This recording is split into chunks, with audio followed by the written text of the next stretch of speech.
जी अस्सलाम वालेकुम। आज का हमारा टॉपिक है रिलेटिव एटॉमिक मास के हवाले से है कि एटॉमिक मास जो होते हैं या उनकी बंडस होती है तो मास स्पेक्ट्रोमीट्री से फाइंड करते हैं। ये एक टेक्निक है जिस टेक्निक के थ्रू हम मास स्पेक्ट्रोमीट्री फाइंड करते हैं।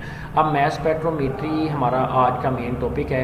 इस पूरे टॉपिक को एक्सप्लेन करते हुए मैं आप लोगों को एक एनिमेशन वीडियो भी ये दिखाऊँगा। ये जो आपके सामने आ रहा है एक एक स्टेप आप देखेंगे। सबसे पहले हम देखते हैं मास स्पेक्ट्रोमीट्री क्या है। मैं आपको एक एग्जाम्पल देता हूँ कि हमारे पास जो कार्बन होता है ना, कार्बन उसके कितनी आइसोटोप्स होती हैं? 3। कार्बन 6/12, कार्बन 6/13, कार्बन 6/14, ये 3 आइसोटोप्स हैं। अब हमें तो नहीं पता 3 आइसोटोप्स होते हैं और उनकी अबंडस क्या होती है, ये चीज़ हमें नहीं पता। अब इस हवाले से अगर मैं आपको एक बात कहूँ तो ये जहाँ पे मैंने एक लाइन लगाई है ये वाली, इस पर अगर दो गौर से देखें इस ग्राफ को, तो इसमें नियोन एटम है। इन्होंने लिखा भी होगा कि एक हमारे पास ग्राफ है नियोन एटम का। तो इस नियोन एटम के हवाले से देखें उसके 3 हमारे पास जो है ना आइसोटोप्स होते हैं। एक नियोन है 20, एक है 21, एक 22। हमें कैसे पता चला कि नियोन के 3 आइसोटोप्स हैं? ये तीनों के तीनों आइसोटोप्स का एटॉमिक यानी मास नंबर, ये देखिए लफ्ज़ क्या लिखा हुआ है, मास नंबर। ये कौन बताता है कि नियोन का 20, 21 और 22 वाला मास नंबर होता है? तो ये हमें कौन बताता है? मास स्पेक्ट्रोमीट्री। हमें ये भी मास स्पेक्ट्रोमीट्री बताती है कि 20 वाला 90.92% होता है और 0.257% होता है 21 वाला, और 22 वाला होता है 8.82%। ये सारी बातें कौन बताता है? मास स्पेक्ट्रोमीट्री बताता है। इसीलिए हम सबसे पहले डेफिनेशन पे जाते हैं कि मास स्पेक्ट्रोमीट्री की ये जो पहली डेफिनेशन है, the step which involve the determination the exact atomic mass. तो मैंने अभी आपको ग्राफ के ज़रिए बताया कि मास स्पेक्ट्रोमीट्री हमें 2 बातें बताती है। पहली बात ये कि एटॉमिक मास क्या होता है और उसका relative abundance of different isotope. जैसे मैंने आपको 20 वाले का बताया, 21 वाले का बताया, 22 वाले का बताया, तो हमें मास स्पेक्ट्रोमीट्री ये बताती है कि 20 वाले का आइसोटोप्स जो है तो उसका क्या अबंडेंस है, 21 वाले का क्या है, 22 वाले का क्या है। इस तरह कोई भी हो सकता है। जैसे कार्बन है ना, कार्बन का एटॉमिक नंबर 6/12, इसका अबंडस क्या है, और 6/13 की क्या है, 6/14 की क्या है। ये तो 2 बातें बता दी, अबंडस भी बता देती और एटॉमिक मास। तो डेफिनेशन क्या हुई कि exact relative atomic mass and abundance बताता है। उसके बाद ये टॉपिक स्टार्ट होने से पहले सबसे पहले जो आपने सेकंड नंबर पे जो काम याद करना है वो है हमारे पास मास स्पेक्ट्रोमीट्री की टाइप्स। ये जो मैं आपके सामने जो ये हमारे पास मैंने आपके सामने एक सर्कल लगाया एक यहाँ पे, ये देखें बड़ा सा। तो ये वाला जो सर्कल वाला पॉइंट है ना, टाइप ऑफ मास स्पेक्ट्रोमीट्री, ये आपने दूसरे नंबर पे करना है, ठीक है। अच्छा, इस सर्कल में देखें लिखा हुआ टाइप ऑफ मास स्पेक्ट्रोमीट्री। तो नंबर 1 कौन सा है जी? हमारे पास एस्टोन मास स्पेक्ट्रोमीटर, दूसरे का नाम है डिपेस्टर और तीसरे का नाम है मॉडर्न। आपने हेडिंग देनी है एस्टोन मास स्पेक्ट्रोमीटर वो होता है जो 1919 में पता चला कि design and identify the isotope on the basis of atomic mass. और यहाँ पे एक चीज़ नहीं लिखी, वो है गैस की फॉर्म में। यानी हमारे पास एस्टोन मास स्पेक्ट्रोमीटर वो है जो किसी भी एटॉमिक मास को आइडेंटिफाई मालूम करता है, या ऐसे डिज़ाइन किया गया है, इस तरीके से बनाया गया है आइसोटोप्स को। यानी ऐसी मशीन है ये स्पेक्ट्रोमीट्री का आला जो सिर्फ गैस वाले लाइक ऑक्सीजन, नाइट्रोजन, ऐसे आइसोटोप्स को मालूम करता है। डिपेस्टर क्या है?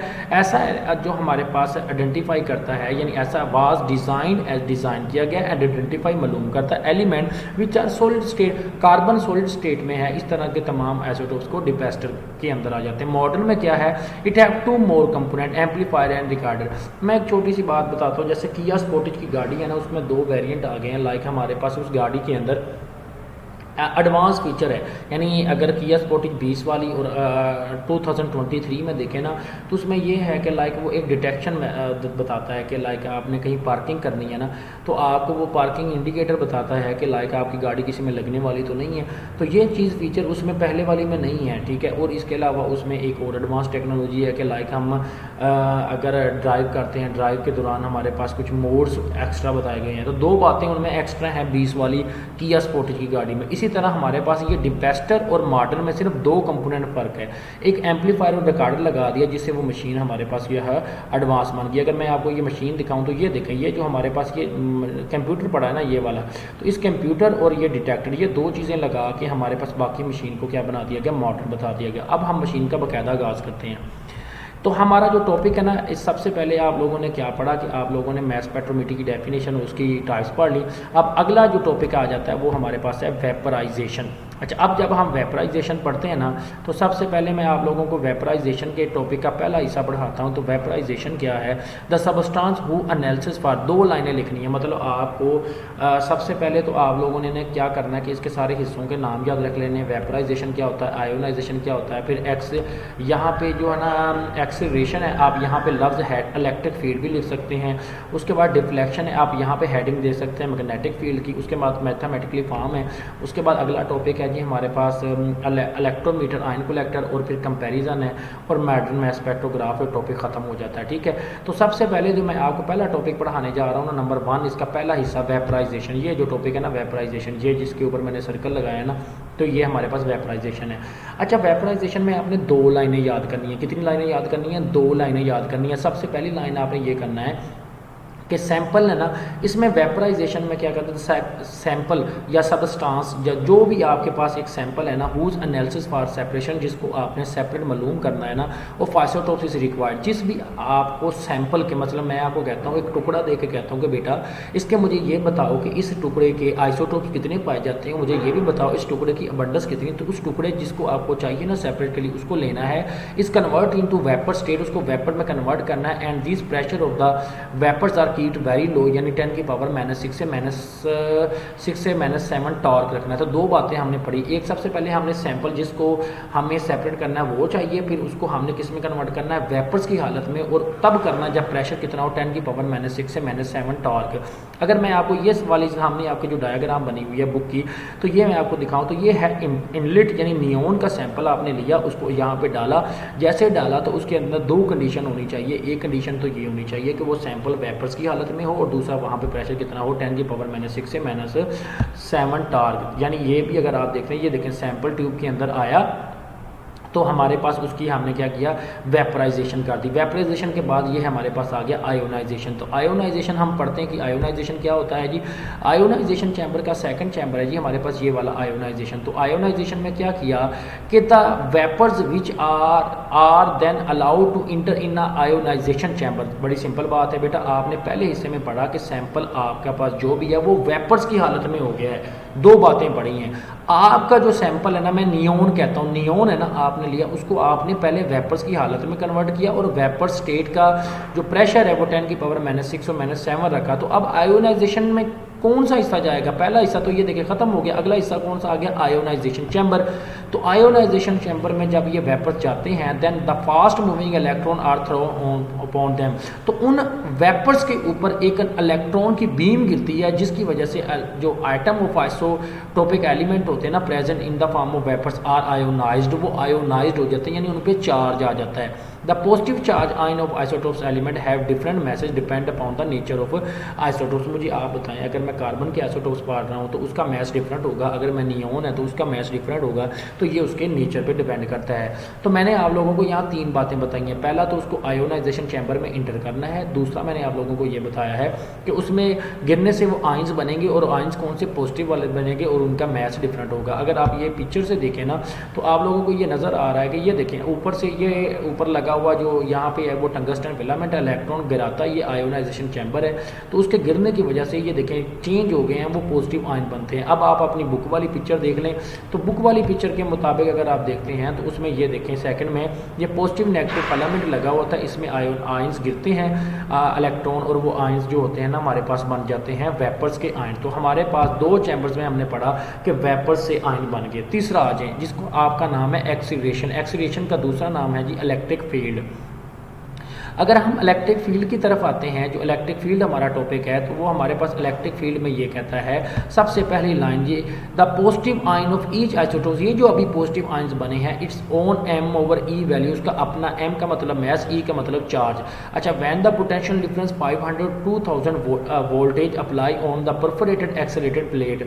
देखें ये जो हमारे पास अगला है ना, मशीन का अगला हिस्सा मैं आप लोगों को दिखाऊं, ये देखें ये 2 प्लेटें लगाई हैं, और दोनों में सुराख हैं जिनमें से पॉजिटिव ने गुजर के जाना है, और ये है एक्सीलेटेड प्लेट। इनके ऊपर हमने वोल्टेज गिराना है, कितना 500 से लेके 2000 वोल्टेज गिराते हैं, ताकि आयन जो होते हैं ना वो उनके ऊपर चार्ज आ जाए।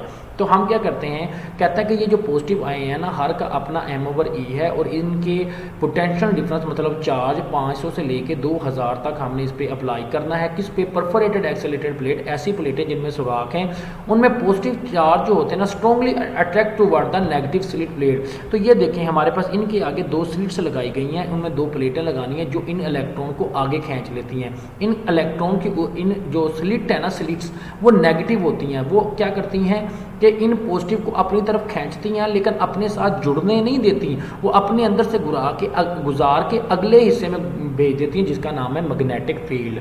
तो हमने इलेक्ट्रिक फील्ड या एक्सीलरेशन में क्या पढ़ा, एक तो उनका m/e अपना है, हम उनके ऊपर 500 से लेकर 2000 वोल्टेज अप्लाई करते हैं और फिर उससे क्या होता है कि उन प्लेटों में जो मौजूद इलेक्ट्रॉन जो हमारे पास पॉजिटिव चार्ज होते हैं ना, वो स्ट्रॉन्गली अट्रैक्ट होते हैं नेगेटिव प्लेट की तरफ। उसके बाद आ जाता है डिफ्लेक्शन। क्या आ जाता है हमारे पास? डिफ्लेक्शन।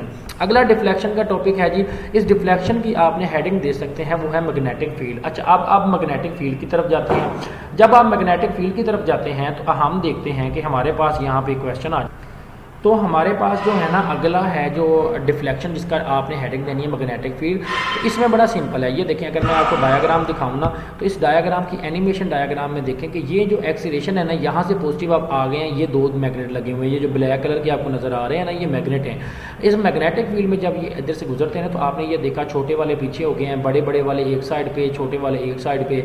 तो वो कहता है कि बेसिकली होता ये कि मैग्नेटिक फील्ड इनको सेपरेट कर देता है मास टू चार्ज रेशो। अब आपको मेरी एक बात बताएं, हमारे घरों में यूपीएस की बैटरी बड़ी होती है, गाड़ियों के अंदर जो बैटरी होती है स्टार्ट करने के लिए वो छोटी होती है। तो इसका मतलब बड़ी बैटरी है तो उसका करंट भी ज़्यादा है, छोटी बैटरी है तो उसका करंट भी थोड़ा है। तो बड़ी बैटरी है ना तो उसका मास भी ज़्यादा है, उसका चार्ज भी ज़्यादा है। छोटी बैटरी है तो छोटी बैटरी का मास भी थोड़ा है और चार्ज भी थोड़ा है। तो मैग्नेटिक फील्ड उनको मास टू चार्ज रेशियो की बुनियाद पर सेपरेट करता है, बड़े वाले मास और चार्ज वाले अलग और छोटे जो चार्ज और मास है उनको क्या कर देता है, अलग कर देता है। ये इनका मेन काम है। तो कहता है the beam of accelerated positive ion is then allowed to pass through a magnetic field. तो इसलिए आता है ये हेडिंग जो है ना हमारे पास ये वाली, इसमें कौन सा टॉपिक बनता है? Magnetic field. मैग्नेटिक फील्ड में जब वो आता है जिसको H कहते हैं, जिसका नाम H है, this magnetic field is apply on the direction which are perpendicular to the path of positive. ये वो पॉजिटिव रे की परपेंडिकुलर है। अगर आप मैं आपको डायग्राम दिखाऊं तो ये देखें, ये कौन से आ रहे हैं इस तरीके और ये इस तरीके हैं, तो इन दोनों में कौन सा एंगल बनता है? यानी ये जो आयंस है ना पॉजिटिव ये और मैग्नेटिक, इन दोनों के रास्ते में अगर हम इन दोनों की लाइनें लगा दिए जाएँ तो ये हमारे पास परपेंडिकुलर यानी 90 डिग्री का जाविया बनता है। फिर क्या होता है? The magnetic field is apply अच्छा in the direction of perpendicular to path of direction के बाद कहता है apply magnetic field help to separation the positive ion on the basis of m/e। मैंने अभी आप लोगों को ये बात पढ़ाने से पहले बताई कि मैग्नेटिक फील्ड आने वाले आयंस को अलहदा करता है पॉजिटिव और नेगेटिव। पॉजिटिव वाले चार्ज सिर्फ पॉजिटिव होते हैं, नेगेटिव नहीं होते। पॉजिटिव चार्ज वाले आयंस को सेपरेट करता है, उनके मैस यानी बड़े मैस वाले अलग और छोटे मैस वाले अलग, ये इसका सबसे मेन काम है। उसके बाद लास्ट फोर्थ लाइन है, कहता है द मैग्नेटिक फील्ड मेक्स, कहता है वो makes the ion move in circular path. अगर वो उनको अलहदा करता है यानी बड़े वालों को अलग छोटे वालों को अलग करता है, तो कैसे? बाय मूविंग इन सर्कुलर, दायरे में घुमा के। यानी जैसे मशीन वाशिंग मशीन चलती है वैसे ही, जैसे ये इधर भी देखें तो वो वाशिंग मशीन की तरह उसको घुमाता है, दायरे में सर्कुलर फॉर्म में घुमाता है और जिससे वो बड़े वाले अलग हो जाते हैं, छोटे वाले अलग। आगे कहता है the ions of definite m/e जो value move in the form of group and after group and fall on electrometer. इसके बाद वो ये देखें, आप इस बुक वाली डायग्राम में भी देख सकते हैं जहाँ पे मैंने ये अब सर्कल लगाया है, तो आप ये देखें तो वो कहता है कि यहाँ पे अगर आप गौर से देखें तो वो कहता है कि ऊपर से जब वो नीचे गिरते हैं तो वो जाके कहाँ पे गिरते हैं? इलेक्ट्रोमीटर, जिसे आयन कलेक्टर भी कहते हैं। ये जो हमारे पास ना ये यहाँ से इधर आए ना, तो ये वाला जो हमारे पास ब्लू कलर का बना हुआ है मैग्नेटिक फील्ड का, इसको हम क्या कहते हैं? Ion collector. इसका दूसरा नाम डिटेक्टर भी है, इसे इलेक्ट्रोमीटर भी कहते हैं। 3 नाम है इसके नाम, डिटेक्टर भी है, इलेक्ट्रोमीटर भी है, आयन कलेक्टर भी है। तो तीनों नाम इसके लिए यूज़ किए जाते हैं। तो वो कहता है उसके पास जाते हैं। आगे आ जाए मैथमेटिकली फॉर्म। तो मैथमेटिकली फॉर्म के मुताबिक अगर हम जाते हैं तो उस फॉर्म के मुताबिक ये है जी, इसका फार्मूला आ जाता है। अब फार्मूला देखते हैं। अब फार्मूला ये है हमारे पास कि m/e(h²r²/2e), ठीक है, ये फार्मूला आता है मैग्नेटिक फील्ड का फार्मूला। h जो है ना इसमें क्या है, strength of magnetic field, r क्या है हमारे पास, radius of circular path, e नीचे जो लिखा है वो इलेक्ट्रिक फील्ड था जो आपने पीछे से अप्लाई किया था। तो मैं इस फार्मूले से ही आपको बताता हूँ। ये देखो m/e है ना, अगर ये जो h है ना, h इसमें लिखा हुआ ये वाला जो h है, मैंने इसके ऊपर जिसके ऊपर दायरा लगाया है, मैं अगर इसको कांस्टेंट रख लेता हूँ, मतलब कांस्टेंट का मतलब ये है कि मैं ये मेरे लिए यानी यहाँ पे ना हो, यानी सर ये हमारे पास h जो है ना तो वो हमारे पास कांस्टेंट हो, तो r और e का क्या रिलेशन बनता है, तो ये हमारे पास डायरेक्टली रिलेशन बनता है, जितना r ज़्यादा e ज़्यादा। कैसे होगा मैं ज़रा वो बताता हूँ। मुझे आप एक बात बताएं कि जब मैं आपको मशीन से पढ़ा रहा था कि यहाँ पे इलेक्ट्रिक व्हील में 500 से 2000 आपने वोल्टेज गिराना है, तो जितने हमारे पास आयंस ज़्यादा होंगे उतने ही ज़्यादा हम क्या करंट डालेंगे, जितने आयंस थोड़े होंगे उतना ही करंट, मतलब एसी वाला जो एसी है ना हमारा वो करंट ज़्यादा लेता है और पंखा कम लेता है। सेम ऐसे ही कि यहाँ पे भी हम यही बात देखते हैं कि हमारे पास जो है ना जो आर है ना, जितना रेडियस उसका ज़्यादा होगा उतना ही वो करंट ज़्यादा रहेगा। इफ़ देखें if the E is increase, ये नीचे वाला ई बढ़े बाय कीपिंग एच कांस्टेंट, ऊपर वाला एच कांस्टेंट, तो रेडियस विल बी आल्सो, तो आर भी बढ़ेगा। अगर h कांस्टेंट e बढ़े r भी बढ़ेगा, ठीक है। By moving in a circular path fall on a different places as compare to fast.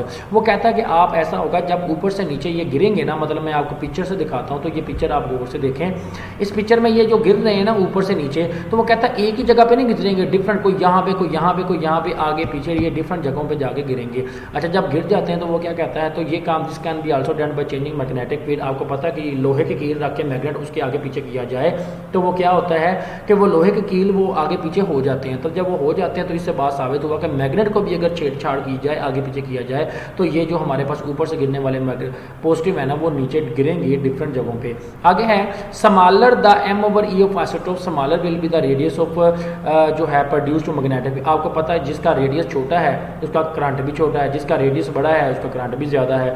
उसके बाद आ जाता है इलेक्ट्रोमीटर, आयन कलेक्टर यानी डिटेक्टर करते हैं। इसके दो काम है, ये जहाँ पे मैंने दायरा लगाया इसके दो काम है। एक काम ये है, मैं आपको कहता हूँ, एक करंट मेजर करता है, दूसरा करंट क्या है डिटेक्ट करता है। मतलब देखिए ना गैल्वेनिक सेल है ना, उसके ऊपर कोई करंट लगाया जाए या आप बटन ऑन करते हैं तो बटन ऑन करने से बल्ब चल जाता है। तो पहले तो हमारे पास वो जो लाइट हमारे घर की है, जब हम बल्ब को लिए बटन को नीचे करते हैं तो वो हमारा जो बल्ब होता है अगर तो उसे जितने वोल्ट लिखा उतना करंट मिले तो वो ऑन हो जाता है, नहीं तो वो ऑन नहीं होता।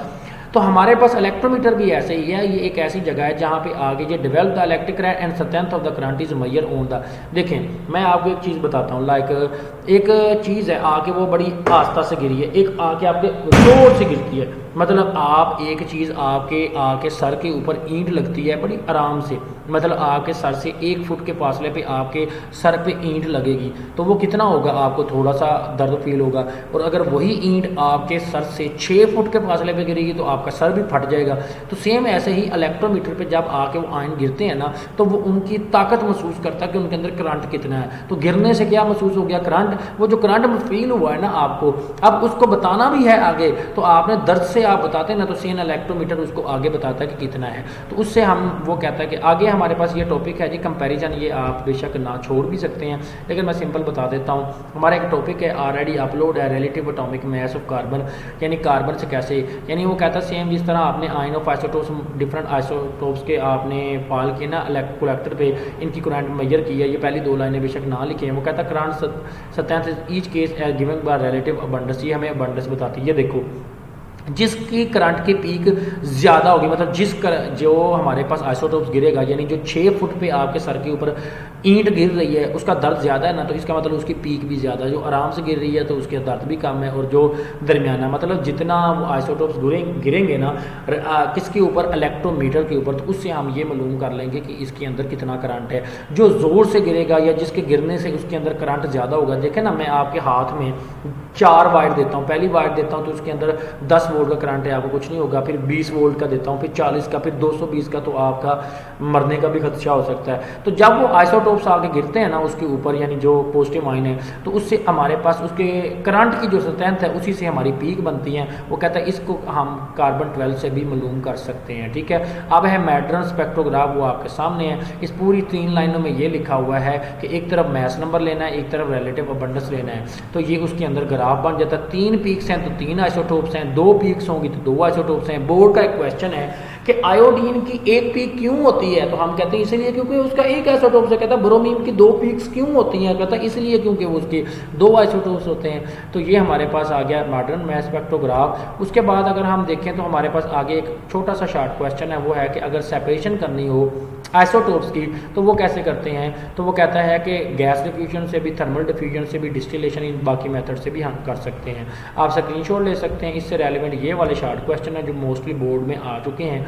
तो ये सारे के मैंने 5, 7, 8 शॉर्ट क्वेश्चन आपके सामने मेंशन कर दिए हैं, आप इनको देख लीजिएगा। उसके बाद हमारे पास अगला टॉपिक था, ये पढ़ लिया हमने, और लास्ट पे ये कुछ रिलेशन है। आपको पता ई और आर का कौन सा रिलेशन है, ये डायरेक्ट है। उसके बाद आर और एच का क्या है, इनवर्स है। और ये हमारे पास रिलेशन सारे बताए हुए हैं, ये भी देख लीजिएगा। ये एंड वाली बात है। अब हम आपको एक चीज़ बताते जाएँ जो बड़ा मोस्ट इंपॉर्टेंट है, और वो है ये ग्राफ। इस ग्राफ के मुताबिक अगर हम बात करें तो वो हमारे पास ये है कि ये मैं आपको एक मशीन दिखाता हूँ कि ये जब डिटेक्टर आते हैं ना, तो वो इस तरह की कंप्यूटर की मशीन देते हैं जिसके ऊपर ऑटोमेटिकली ग्राफ खुद ही बन जाता है। अगर आप अल्ट्रासाउंड करवाते हैं या आप लाइक सिटी स्कैन कराते हैं तो वो मशीन खुद ही ग्राफ बना के दे देती है, भाई इसके क्या मसला है। सेम ये मशीन भी खुद ही बता देती है ग्राफ बना के कि इसके मैस कितने हैं, टोटल कितने आइसोटोप्स हैं, पीक्स कितनी हैं, बंडल्स कितनी हैं, तो ये सारा कुछ बता देती है। आज का टॉपिक मैस स्पेक्ट्रोमेट्री ख़त्म हुआ। इसका प्रिंसिपल भी इंपॉर्टेंट है। इसके प्रिंसिपल की बात करें तो इसके प्रिंसिपल आपकी बुक के अंदर पहली 4 लाइनों में लिखा हुआ है कि जिसमें सैंपल जो होता है ना, वेपराइज फॉर्म में सबसे पहले लिया जाता है, वेपर्स के फॉर्म के बाद उसको आयोनाइज किया जाता है बाय बीम ऑफ इलेक्ट्रॉन। फिर उसके इलेक्ट्रॉन के बाद उसके ऊपर हम क्या करते हैं, करंट अप्लाई करते हैं 500 to 2000 वोल्टेज, और फिर से मैग्नेटिक फील्ड से पास करते हैं और सेपरेट कर देते हैं on the basis of M/E। और फिर उसे इलेक्ट्रोमीटर से जो है टू डिटेक्टर तक लेके जाते हैं ताकि ग्राफ बना के जिससे पीक आ जाती है, जिसमें हमारे पास वो आता है मैस नंबर आ जाता है एक्सिस पे और रिलेटिव अबंडेंस आ जाता है वाई एक्सिस पे, और ये ग्राफ है। ये तो हमारा आज का टॉपिक दुआओं में याद रखिएगा। ये है हमारे पास एक इसकी एनिमेशन वीडियो। इसमें ये यहाँ से सबसे पहले ये जो इलेक्ट्रॉन्स है यहाँ से चलते हैं, यानी आप वाइपर्स आयोनाइज होते हैं, फिर इलेक्ट्रिक फील्ड से गुजरते हैं, तो इधर इलेक्ट्रिक फील्ड से गुजरते हुए चार्ज आ जाता है, मैग्नेटिक फील्ड में सेपरेट होते हैं, आयन कलेक्टर में डिटेक्ट करते हैं, डिटेक्टर इनको ग्राफ तक देता है, ग्राफ इससे पीक बना देता है। अपना और अपने घर वालों का ख्याल रखिएगा।